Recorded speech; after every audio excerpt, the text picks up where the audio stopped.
Hi, Jesse with eTrailer. Today we'll be taking a look at and I'll show you how to install the Kodiak Disc Brake with 13-inch hub and rotor on our 2023 Grand Design Solitude. This is going to be a huge upgrade from any drum brakes that you might have on your camper or trailer. It's just going to bring your trailer to a nice, controlled, safe stop and be more consistent than a drum brake system. First, let's take a closer look at all the parts. Now I have all the parts laid out in front of me.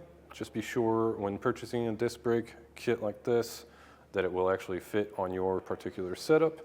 This kit we have here today will only fit on a setup with 16-inch wheels or larger in diameter. Also, your axle will need to have a capacity of 7,000 pounds and number 42 spindles.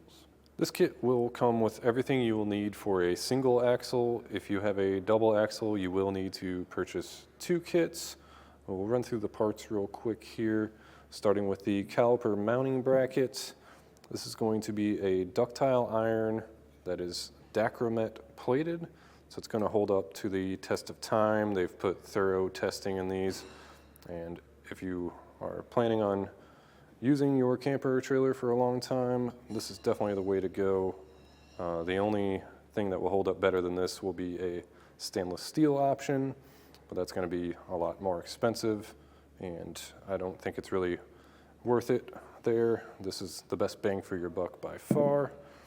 So all three of our components over here will be dacromet plated. This is the ductile iron on the caliper mounting bracket. The caliper itself is going to be cast iron and will come included with these stainless steel bolts that are already pre-applied with some Loctite for you. And the brake pads will come pre-installed in the caliper. Then moving on to our rotor and hub assembly. This again is cast iron and will come with stainless steel studs and pre-installed bearing races there.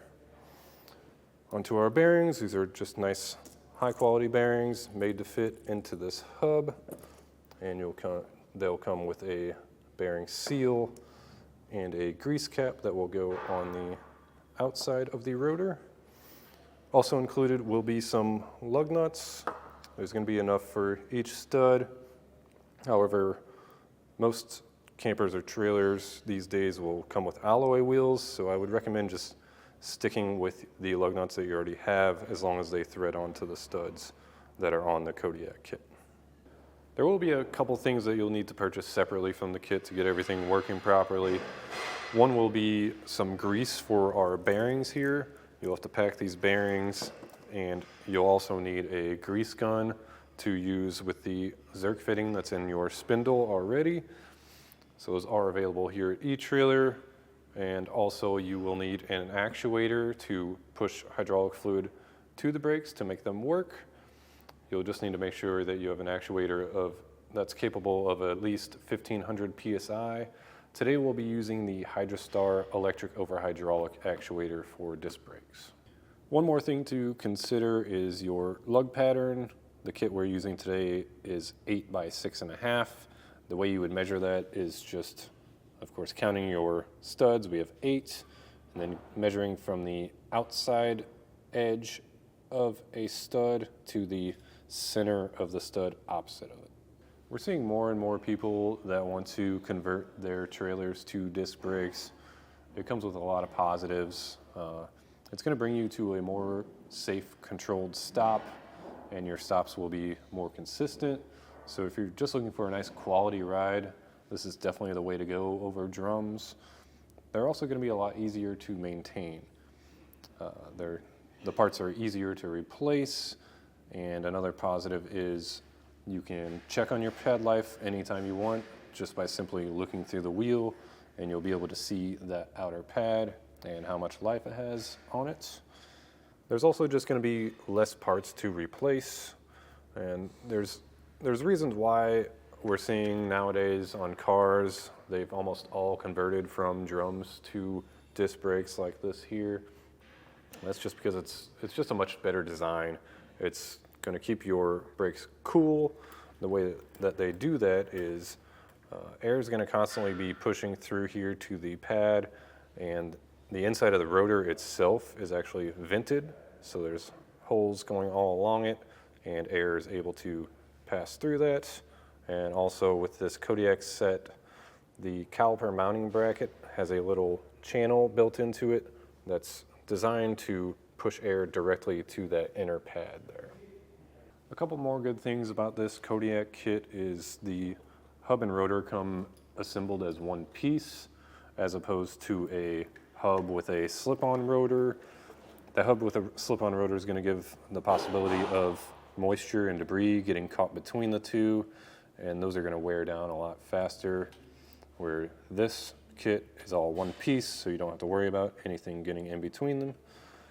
Also, another nice thing is the mounting bracket itself. It's a side-mounted mounting bracket, so your caliper sits on the side here. That way the weight is pushing down on the bracket itself and not on the caliper bolts, so that's going to make these last a lot longer. This Kodiak kit is an easy lube kit, meaning that we will use grease when lubricating the bearings. There are some oil bath options out there. The oil bath has a few positives to it. It takes less maintenance and will run cooler at longer distances at high speeds. However, if you do come up with a leak on an oil bath, it's going to create a big mess, and you're going to lose that lubricant almost right away. As long as you keep these greased up and repack your bearings every once in a while, I really don't think there's a reason to switch to an oil bath. These grease bearings will work just fine for you. Once you have everything installed, there is kind of a bedding process for the brakes. You may notice some decreased stopping or maybe inconsistent stopping in the first few miles. But once you drive for a little bit, everything will set up where it's supposed to be, and you'll definitely notice a nice controlled stop and more comfortable ride. If you're looking to upgrade your brakes on your trailer or camper, I think you definitely can't go wrong with this Kodiak kit here. As far as the install goes, it is a pretty time-consuming process. You will have to figure out a way to get the wheels of your trailer off the ground, then swap the brakes out, then run lines to the front. So if that's something that you don't have the time or space or tools to do, feel free to check out our dealer locator. However, if you are ready to tackle this yourself, feel free to follow along and I'll show you how we set up ours today. To start our installation, we'll have to remove the wheel to gain access to our brakes. Let's have a 7/8 socket, a 22 millimeter will also work.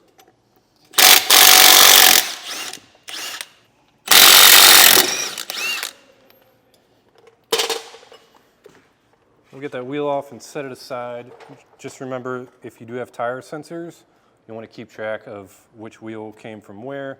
So you might want to write down on the tire which position it was in, or just keep track of them when you set them aside.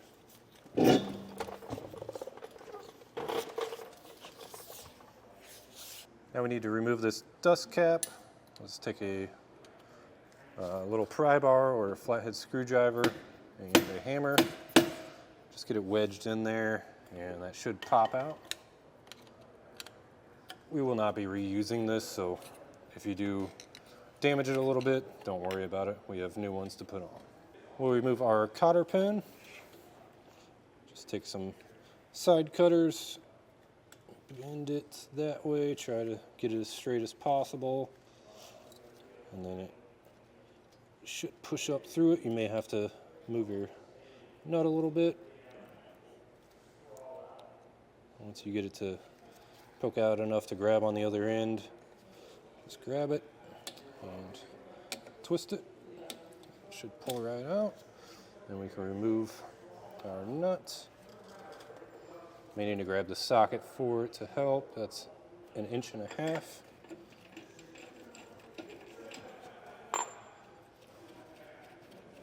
Take the nut off. Set that aside somewhere clean. We will reuse that. Take your washer off.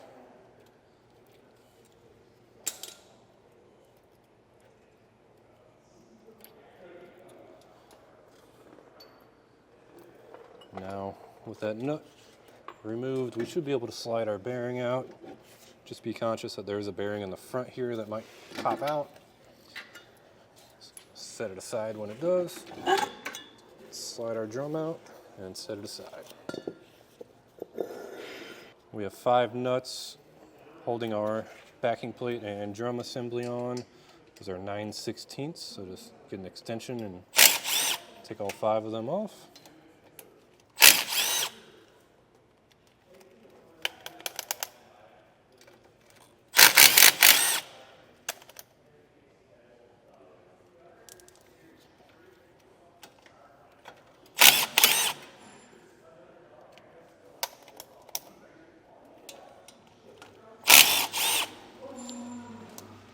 Once the last one's off, this whole assembly will slide out, and you'll probably have some wires holding that on. We're not using the wires anymore, so we'll just cut them, and then we'll get them cut back and taped up later on.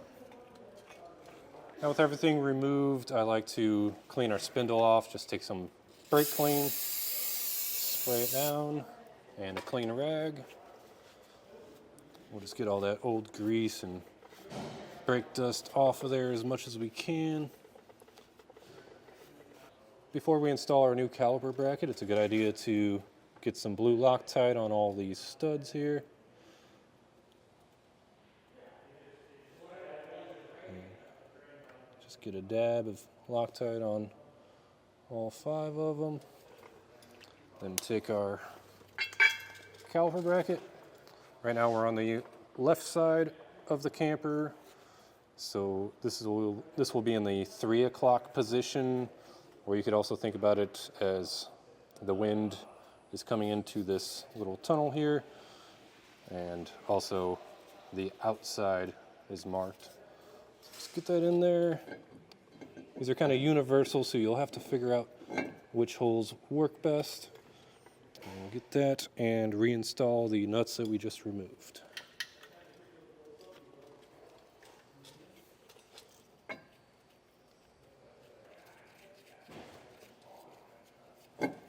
We'll get those nuts snugged down. We'll use a star pattern on these. Not only when we're snugging them down, but also when we torque them.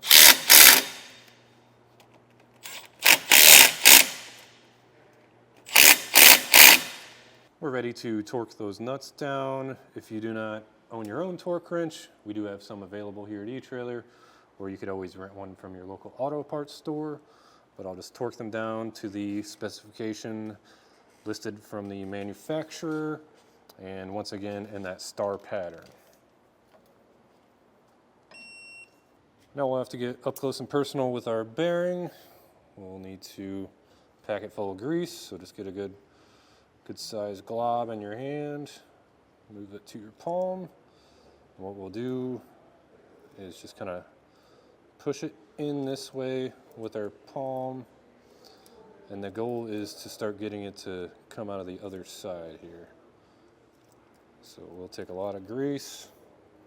I recommend wearing gloves because it will get dirty. One thing I wanted to mention is you want to make sure that you're using a high temp wheel bearing grease. It's just going to perform the best. And once you're done with the inner bearing, you have grease coming out both sides. You can just drop it in to your hub assembly there. And then while my hands are still covered in grease, I will start working on the outer bearing, and I'll also lube up the spindle shaft. We're ready to install our seal. Just be sure to get some grease all around the edges there, and also on the inside rubber. Set that down, try to get it as centered as possible. And a trick we've learned here at the shop is a lot of people don't have a bearing install kit.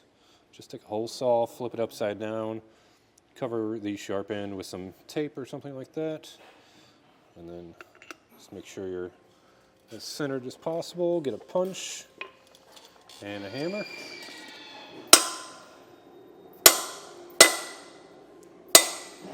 Give it a few taps, check on it, make sure everything's going in straight.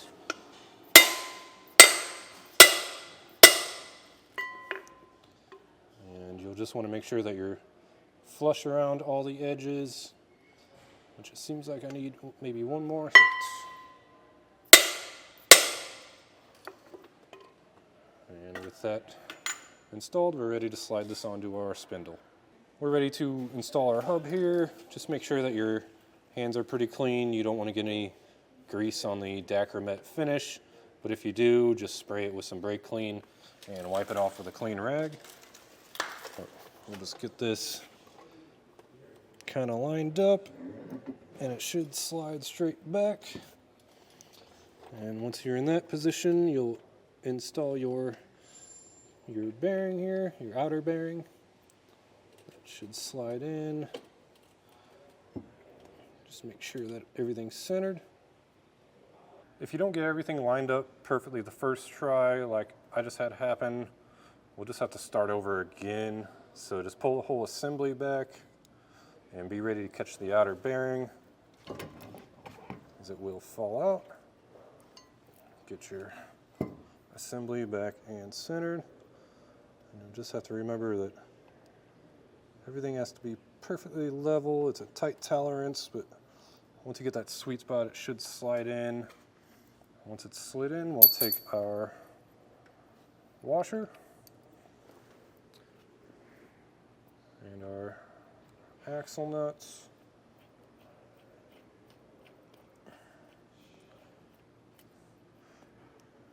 And we're ready to torque this down. So now these hubs have an interesting torquing process. What we'll do is, well, this one is a cotter pin style, so we'll have 30 foot-pounds. And while I'm torquing it, I'm going to spin the hub the opposite way. What we're doing is just trying to get everything to sit flush properly. We don't want to go too tight and end up damaging the bearings. So we're really just trying to get everything centered. So while we're spinning, I'm turning the ratchet. So once we have it torqued down, it's pretty tight. And what we'll do is back it off. And we're going to make sure that that's hand tight. And at that point, we will line up our cotter pin hole and get that slid in. We need to install our cotter pin. I'll always recommend getting a new one, because when you remove the older ones, sometimes they'll break or just get too mangled. And just kind of slide it in there and then give it some tiny taps. You might have to grab a screwdriver to get it to the point where you can grab it on the other end. I'll get it down there. Kind of curve it up so it doesn't hit the edge. Once we get it to that position, we can take our side cutters and just take both of those ends and bend them back over.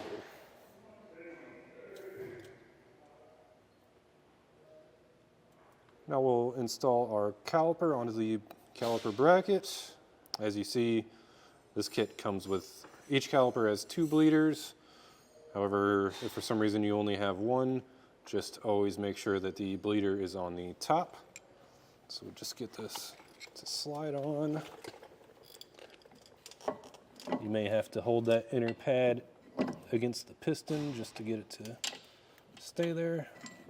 But before we slide it on, we actually have to install this top bolt. So just get it slid in, because we do not have clearance with our leaf spring there. So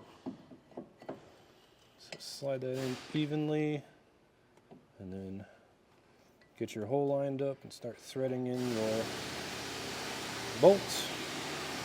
And I'll install the bottom one. And then we'll start getting these tightened down with a 13mm wrench. Now we're ready to torque down our caliper bolts. For the top bolts, since our leaf spring's in the way, we really like using these offset wrenches, but a crow's foot or something like that would work just fine. But anyways, We'll just torque it down to the specification listed in the instructions.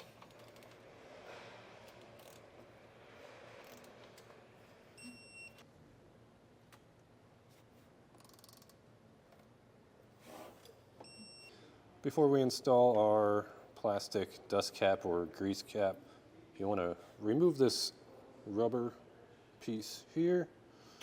It's just easier to remove instead of having to dig in with a hose pick after it's installed. This just threads on. This plastic cap does actually have a torque spec. Ours is written on it here. So while I'm torquing these down to keep the hub from spinning, I'll just put a pry bar and just be careful that it doesn't slide and maybe damage the studs. But the torque spec's not very high, so we should be fine.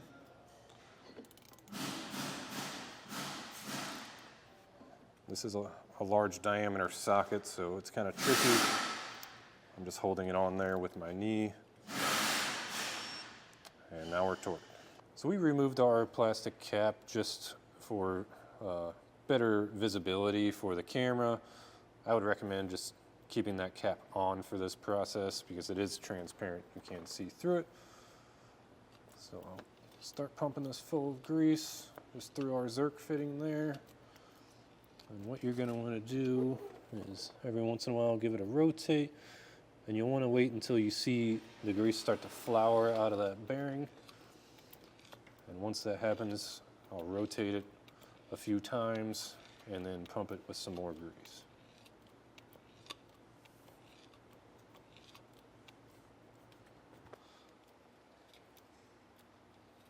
So now we're starting to see it come out of the bearing there, so I'll give it a few good rotations. A couple more pumps, and then we'll get our cap reinstalled. Now with that complete, we'll just repeat the same process with the other hubs on the camper. If you already have an existing hydraulic system, then just hook your hoses up to the calipers and that'll be it. However, if you're like our neighbor today, we're actually going to add on an electric over hydraulic actuator. So I'll walk you through that process now. Now our first step in installing the actuator is finding a good place for it to stay.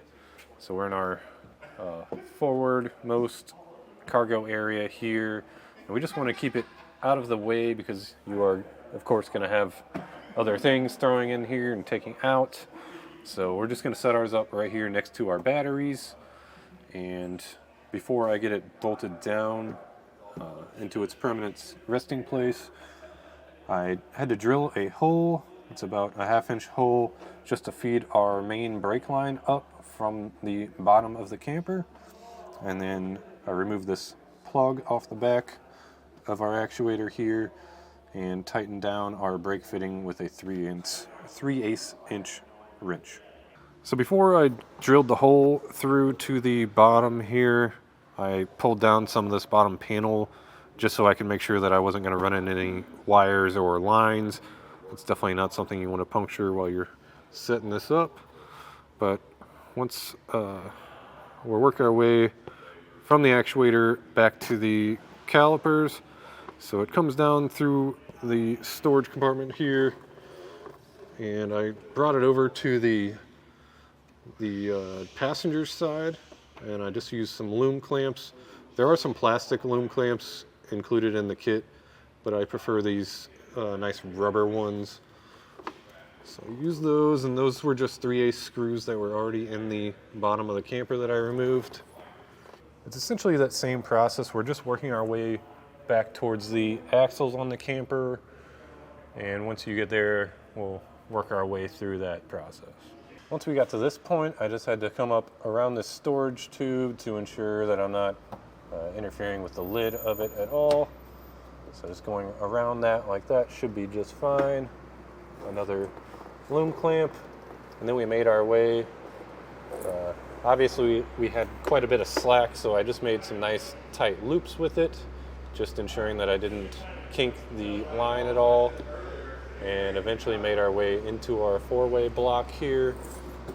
Now here at our 4-way block, I found a good mounting place for it on our metal beam that comes across. Once again, just make sure that you're not going to be screwing into any lines or wires. But you'll see here, our first caliper, we have a 90-degree angle hose. It doesn't come with this kit, but it's something that I wanted to add on separately just to make our way around our comfort ride that our neighbor had installed. So again, that's not going to be the hose that you'll see with your kit, but that's what we added on. If you want that option, they are available here at etrailer. But other than that, we have a line here that feeds into our right rear caliper, and another line that will go across to the left side of the camper. Coming over to the left side of the camper, we did have a little too much line, so I just put a couple bins in it and then brought it to the three-way block. Once again, bolted that onto the beam of the frame, and I used another 90-degree angle hose just to get around our front axle shock, and then this line feeds into our rear caliper here. Here's a better look at why I had to use these 90-degree angle hoses. On the front axle, we have our shock here on the same side as the caliper, so it just makes it easier to kind of feed it through and line it up perfectly with this V. That way we're not interfering with the suspension and we're not rubbing this hose on anything while we're driving down the road. This slide will show you how these junction connections work. When you're tightening it down, it's easier to do it before you install it up into the bottom panel. Just gives you more room to work. So what I did was I took a 1/2-inch wrench on the junction here and used my line wrench for the brake line side. And with your 1/2-inch wrench, you'll just want to hold it while you turn the 3/8 line wrench.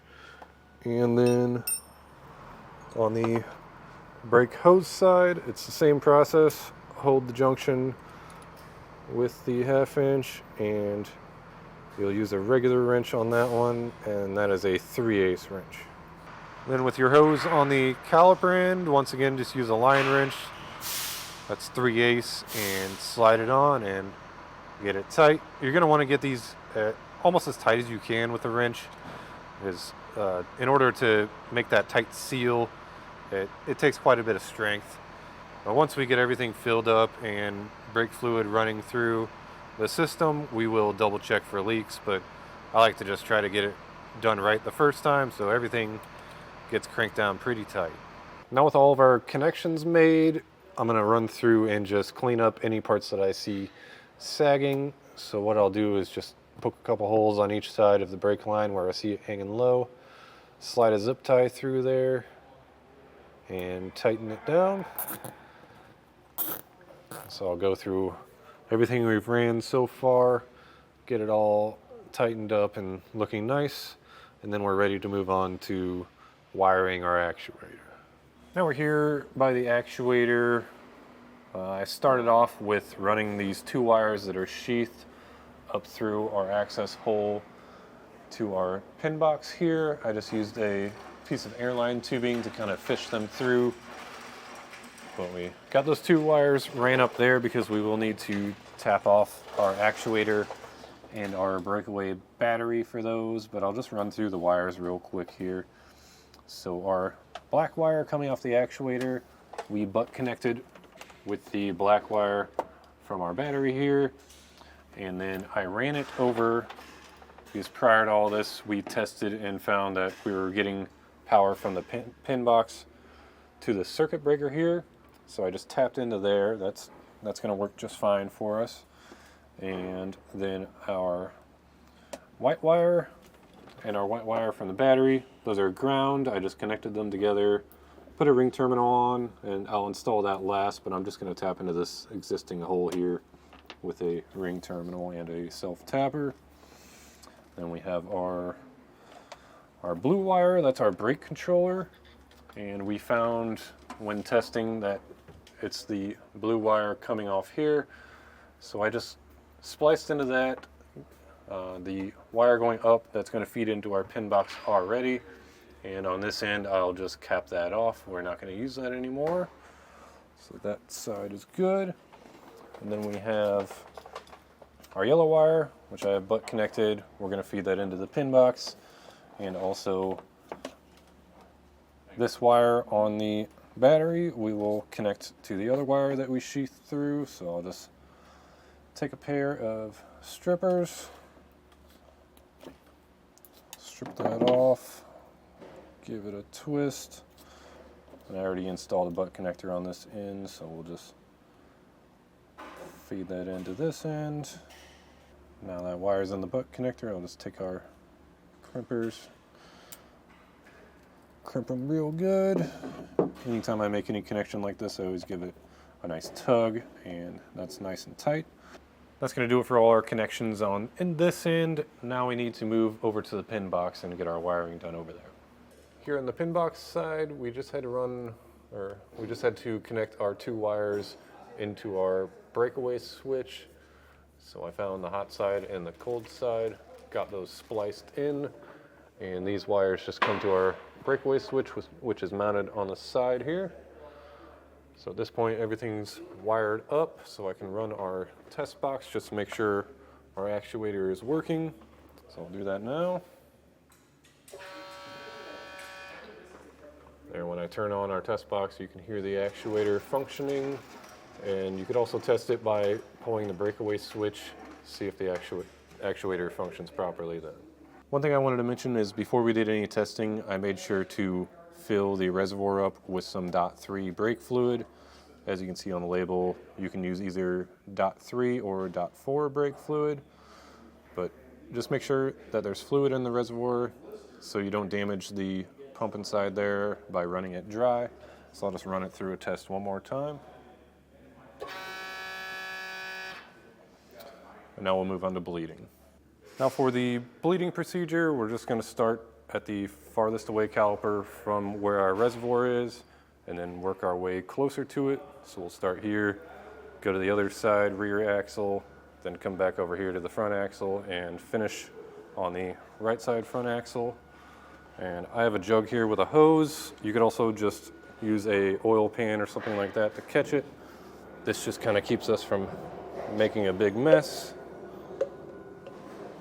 So let's get that hose on there. I have a partner in the front who's going to turn on the actuator when I open this bleeder. Open.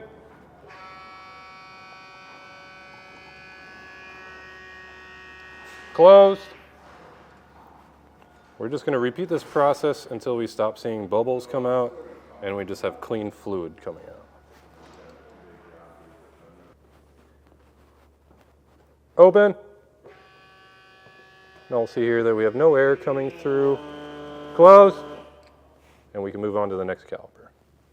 One thing I wanted to mention during the bleeding process is make sure that your partner that's working the actuator up front is also keeping an eye on the fluid level inside the reservoir.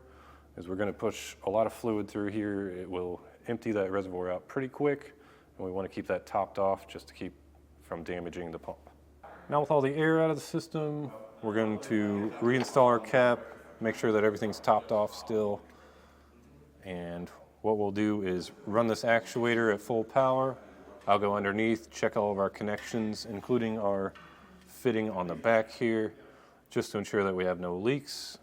If you do find leaks, I would recommend just going through each caliper and bleeding them again, because anytime you have a leak, that means air can get into the system. So we'll go through that process and get that done.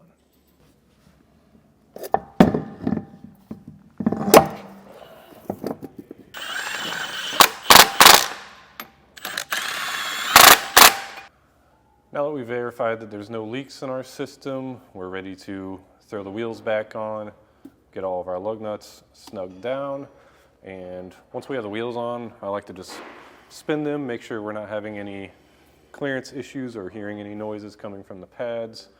And one step I also like to do is, with the wheels on and the camper still up in the air, I'll run the actuator, then I'll go around and spin all four wheels just to make sure that all four wheels are indeed stopping. Other than that, we'll lower it back down, torque the wheels down, and take it on a test drive. But anyways, that's going to do it for our look at and installation of the Kodiak Disc Brakes with 13-inch rotors on our 2023 Grand Design Solitude. I'm Jesse. Enjoy the ride.